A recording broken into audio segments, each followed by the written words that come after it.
Всем огромный привет и добро пожаловать на канал «Любимое дело».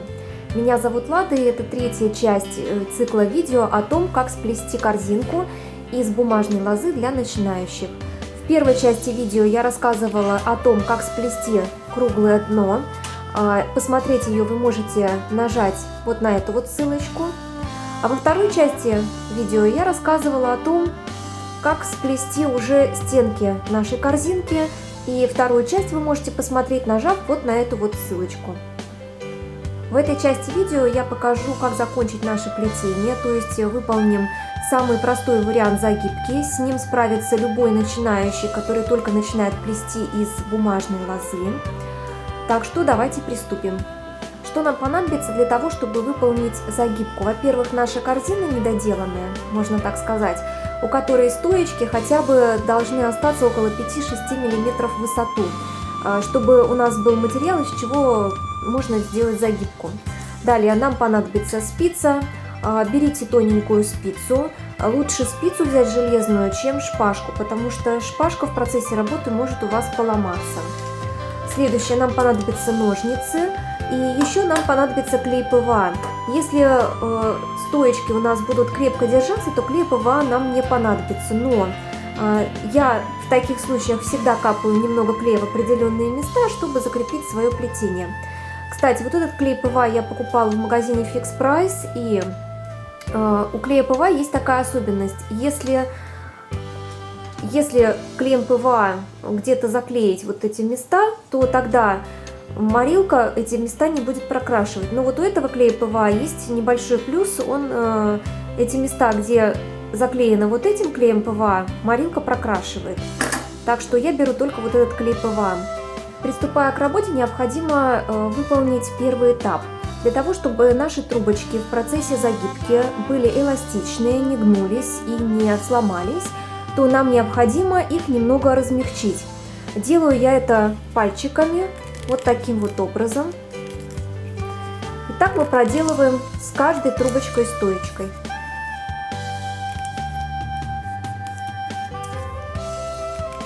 Таким образом трубочки становятся мягкие, и их можно загибать в разные стороны, не боясь при этом, что они сломаются.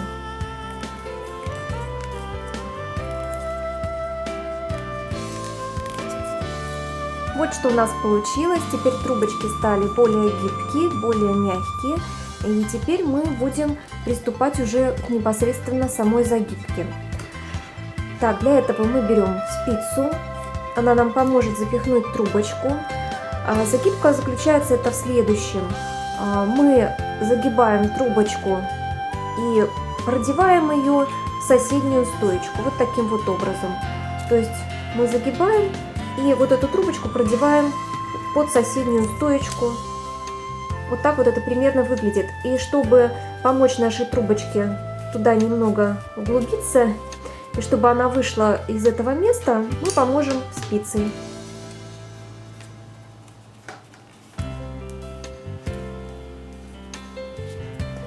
У меня примерно это 3 или 4 ряда, и таким образом я мою стоечку выношу во внешнюю сторону. Ну, можно внутрь загибать, неважно. Там вы уже сами определитесь, как вам лучше. Все, мы нашу стоечку загнули. Вот у нас что получилось. Пока оставляем так, ничего не отрезаем и приступаем к следующей стойке. Следующая у нас вот эта стоечка. Помогаем пальчиками в процессе разминать по ходу дела. И также продеваем за следующую стойку, помогаем спицами вынести ее во внешнюю сторону. Вот таким вот образом. Чтобы наша загибка получилась более аккуратная, помогаем ручками, немного прижимаем эти места. Вот что получается. Таким образом мы загибаем все стоечки друг за дружкой.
Есть такая ситуация, когда нашу трубочку не получается просунуть.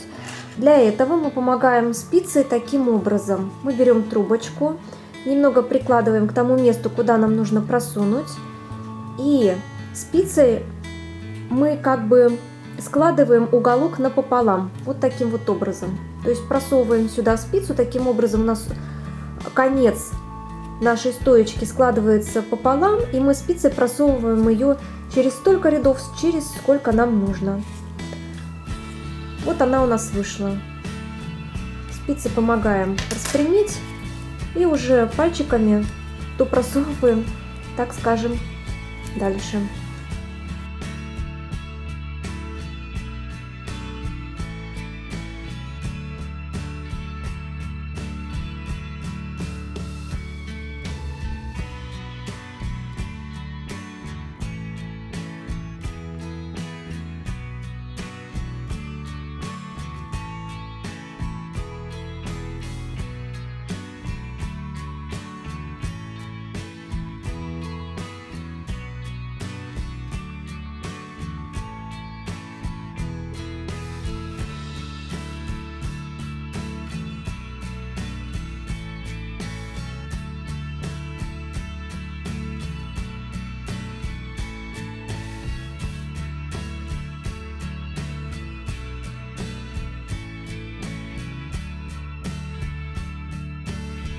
В процессе выполнения этой загибки у меня все-таки случился казус. У меня чуть не сломалась вот одна из стоек. Я думаю, что на видео видно.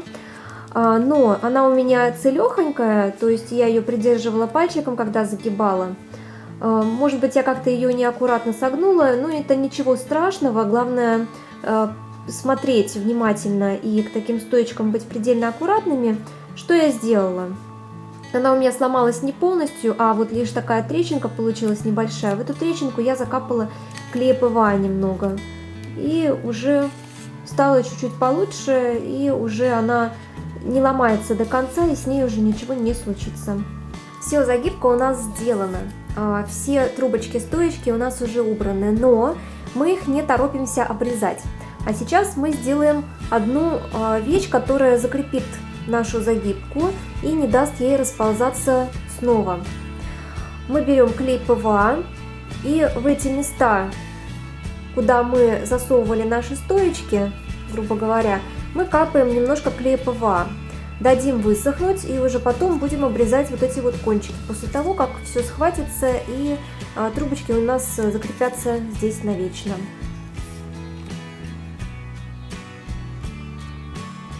Вот немножко закапали, и все, и переходим к следующему.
Не стоит бояться, как я уже говорила, что вот эти места будут не прокрашены, где мы капнули клеем ПВА. У меня вот эта вот работа выполнена тоже вместе с этим клеем ПВА, и посмотрите, она прекрасно закрасилась. В этих местах был капнут именно этот клей, но морилка все места эти закрасила. Так что, если вы боитесь клеем ПВА мазать эти места, то лучше возьмите канцелярский клей ПВА, не строительный, тогда у вас все будет в порядке.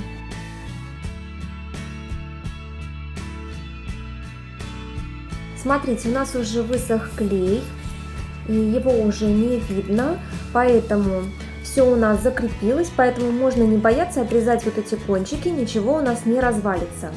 Для тех, кто все-таки боится или же видит, что у него не очень крепко загибка получилась, можете капнуть клея вот под эти вот стоечки внутрь. Ну, я это не буду делать, потому что у меня все хорошо закрепилось, поэтому я приступаю к последнему этапу в этой работе. Это отрезание вот этих вот хвостиков, которые нам не нужны. Хотя, в принципе, можно на самом деле и с этими хвостиками отставить, тоже будет оригинально, но все-таки лучше их срезать. Мы не боимся их срезать, режем под корень, потому что, как я уже сказала, у нас все хорошо держится и ничего не распустится.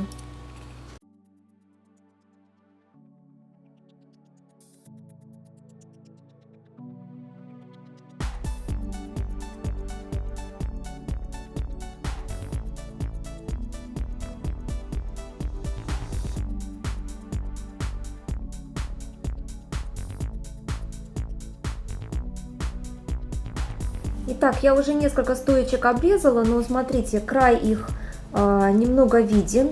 И чтобы его убрать, необходимо сделать следующее. Убрать его довольно легко. Нам в этом поможет все та же спица. Мы немного поднимаем следующий ряд, перед которым она высовывается, и на нее немного одеваем его. Вот таким вот образом. Давайте еще раз покажу. Итак, видно она, видите, да, с третьего ряда, поэтому мы поднимаем немного четвертый ряд плетения и прячем этот конец за четвертый ряд, то есть за следующий прячем. Здесь то же самое, тоже мы немного поднимаем и прячем кончик нашей трубочки за этот ряд. Здесь то же самое и здесь. Все, кончики наших стоечек уже спрятаны, и даже не видно, что у нас тут что-то торчало. Так, таким образом обрезаем все остальные стоечки, которые у нас лишние. Ну вот я спрятала все остатки концов трубочек, которые нам мешали. Ничего не видно, что с внешней стороны, видите, да, ничего не видно, что с внутренней стороны тоже ничего не торчит. Вот такая загибка у нас получилась. Сделать ее сможет каждый начинающий, кто только начинает плести из бумажной лозы. Она очень простая в выполнении, но тем не менее она и не менее красивая. Тоже в ней есть какая-то оригинальность. На этом я заканчиваю это видео. В следующем видео мы приступим к покраске нашей корзинки и к ее украшению. Поэтому всем до новых видео. Если вы хотите не пропустить выхода новых видео, то подписывайтесь на мой канал. Если вам это видео понравилось, то ставьте лайки и делитесь им с друзьями. А с вами была Лада. Я желаю всем отличного настроения, вдохновения и всем до новых встреч. Пока!